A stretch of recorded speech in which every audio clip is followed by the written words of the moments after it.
They call it the Asus ProArt StudioBook Pro 16 OLED, and in this video, let's unbox it. I've been excited about Asus and their ProArt lineup for a while, though in my excitement, I have never been fully satisfied by the results of the laptops. And the reason being is not that they're bad, but that, one second, it's that their gaming laptops are so good. And so the extra cost that these ProArt series laptops incur has never, in my opinion, been fully worth that extra cost. It's always seemed like a 10% upgrade from a gaming laptop. Maybe the screen's a little, slightly better, maybe slightly brighter, but it's never seemed like, okay, yeah, that is worth the extra cost for that pro creator laptop. And so I'm really hoping that this year they've nailed it with the StudioBook Pro 16 OLED. Now, right off the bat, the 16-inch screen is definitely going to be a big win. That's much better.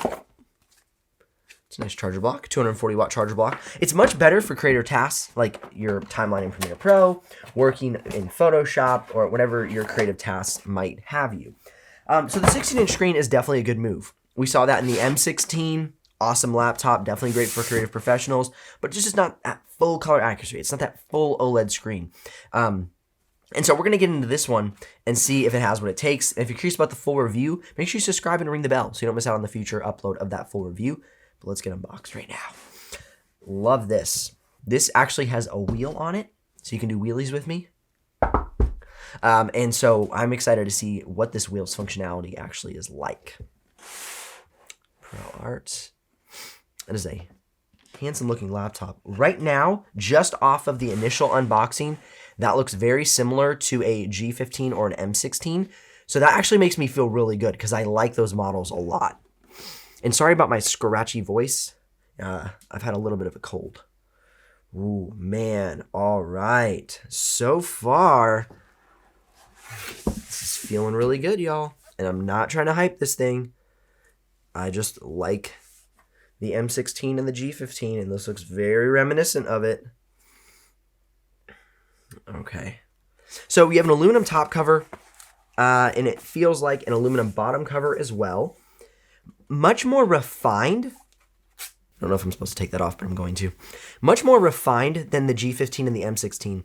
On the bottom of the G15 and the M16, let me grab one real quick. Hold on.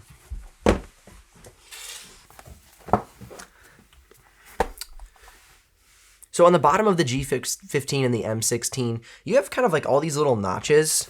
So there's like these little notches here. You have the hinge here, the way it connects. There's some catchy edges. And it just looks a little less refined.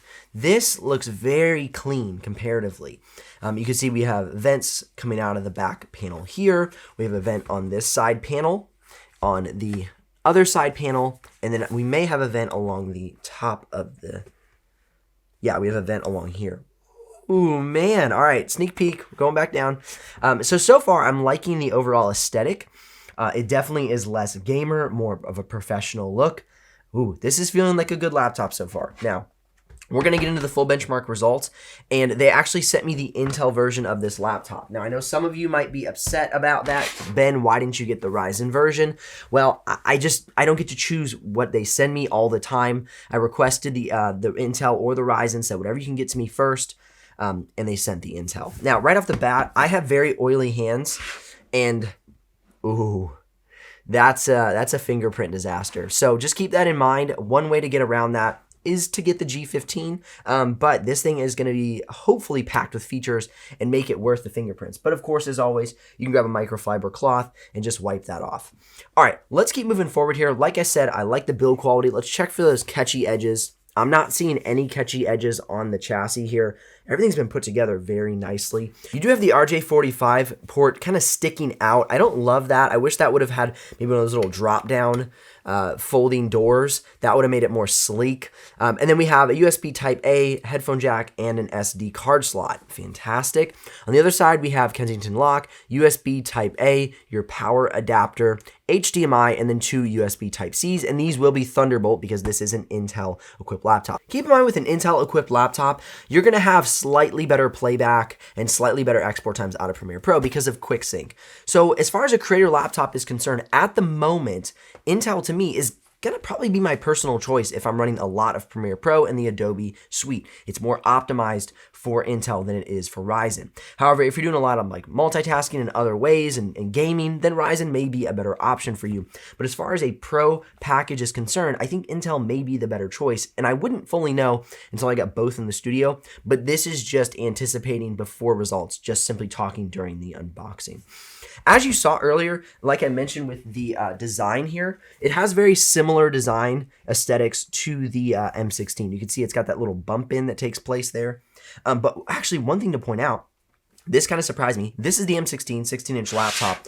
This is the ProArt 16. It is substantially bigger. It is almost a full, what looks like a full inch bigger than the M16. So let's do a quick side-by-side, and I'll do a full dedicated review between these two laptops. I think that's going to be really crucial for a lot of you guys making a purchasing decision, because I feel as if these two laptops are going to be a pretty big comparison for most people. All right, so what it looks like we have going on here is the same height with the screen, but there's a larger bezel at the bottom of the ProArt than there is the M16. So keep that in mind. It looks like we may have top-facing speakers here, but I'm not fully positive of that.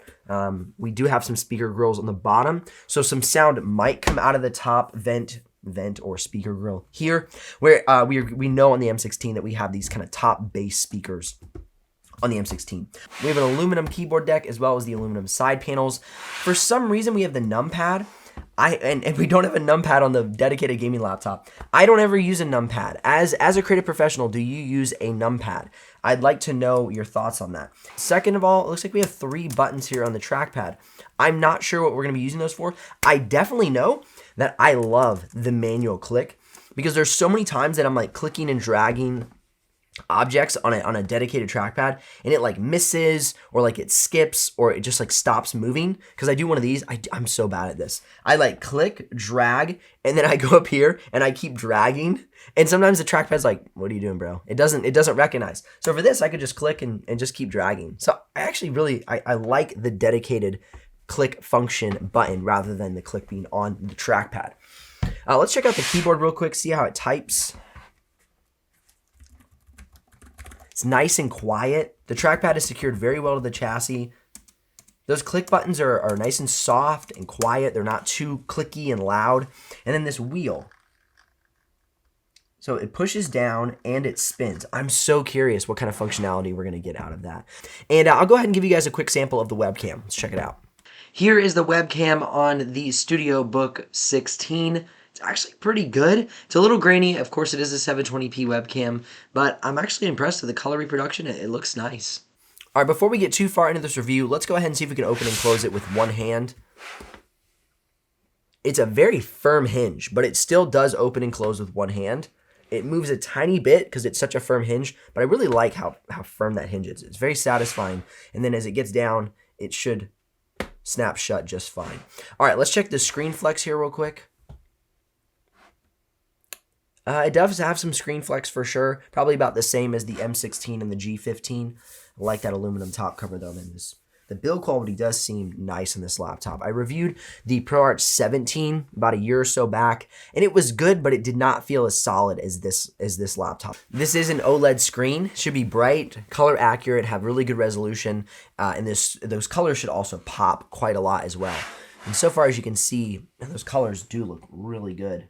Just off of the outset of getting it turned on. And once we run our full tests, we will we'll jump into some things here and make sure that the color accuracy is as mentioned. Ooh, loud sound. Okay. Yeah, that looks nice and bright. I'm excited to fully dive into this review. This will be really good. Now, before I flip this thing over and get the bottom cover off and check out the upgrade path, if you're curious about the exact pricing and availability of this laptop, you can head down in the description below and click one of those links. Now, if you do make a purchase of that link, I will get a small commission, but at no extra cost to you. But of course, that's what keeps this channel alive and the helpful content coming your way. All right, so we got the bottom cover off, and we're diving into the components here. It looks like we have a 90 watt-hour battery, so I'm anticipating that will give us good battery life. Fingers crossed, though. Looks like we do have speakers along the bottom of the chassis, like I mentioned. I'm not sure if those, if the vent along the top is also a speaker grill, or if it's just simply a vent to get air into the computer. Now, the important thing, we do have two M.2 slots. In the model that I have, they're actually both populated. So when you go to order this computer, if you so choose to, check to see if the model you're ordering comes with two populated M.2 slots or one empty one and one open one. Just look into the details and you should be able to find that. Now, regarding the RAM, both RAM configurations are swappable. That is awesome. This definitely is a reason to consider this computer over something like the M16, because on the M16, oh gosh, is the M16 both swappable? Don't quote me on that. I don't think it's both swappable RAMs. I think it's only one. I'll recheck and then put that B-roll into this video to make sure you know what the right answer is, if it's swappable or if it's not. But this has two swappable RAM configurations, which is great. You have these nice big fans, two M.2s, swappable RAM. So the upgrade path on this laptop is good. And if it is only one swappable on the M16, that could be a reason that you choose this one over the M16.